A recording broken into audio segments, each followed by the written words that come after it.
കർണാടക സർക്കാർ മിൽക്ക് ഫെഡറേഷന്റെ നന്ദിനി പാലും പാലുൽപ്പന്നങ്ങളും കൂടെ ഒറിജിനൽ വെജിറ്റേറിയൻ വിഭവങ്ങളുമായി Nandini cafe outlet vegetarian restaurant Porur Ayanikkode പ്രവർത്തനം ആരംഭിച്ചു.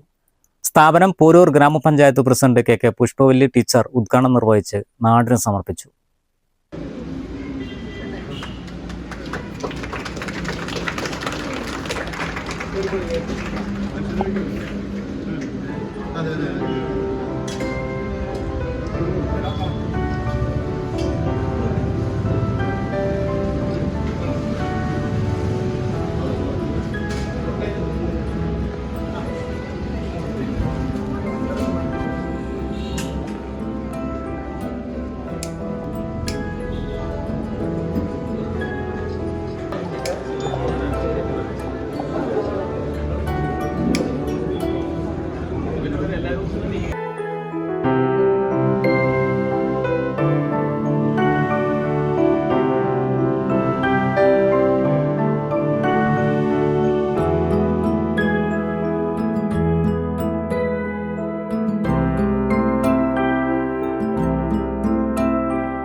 വ്യത്യസ്ത രുചിഭേദങ്ങളുള്ള 50-ൽ പരം മസാല ദോശകൾ, നെയ്റോസ്റ്റ്, ഊത്തപ്പം, വെറൈറ്റി ദോശകൾ, ഫ്രൈഡ് റൈസ്, ന്യൂഡിൽസുകൾ, ബോബി മഞ്ചൂരി, ചായ, കോഫി, വിവിധ ഇനം ജ്യൂസുകൾ, ഷേക്കുകൾ അടക്കം വൈവിധ്യങ്ങളാർന്ന വെജിറ്റേറിയൻ വിഭവങ്ങൾ കൂടി ഒരുക്കിയാണ് പുതിയ നന്ദിനി കഫേ റെസ്റ്റോറന്റിന്റെ പ്രവർത്തനം.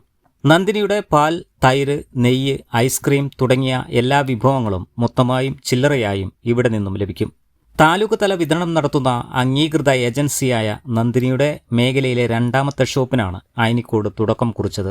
ചടങ്ങിൽ സാമൂഹിക സാംസ്കാരിക രംഗത്തെ പ്രമുഖ വ്യക്തിത്വങ്ങളടക്കം നിരവധി ആളുകൾ സംബന്ധിച്ചു.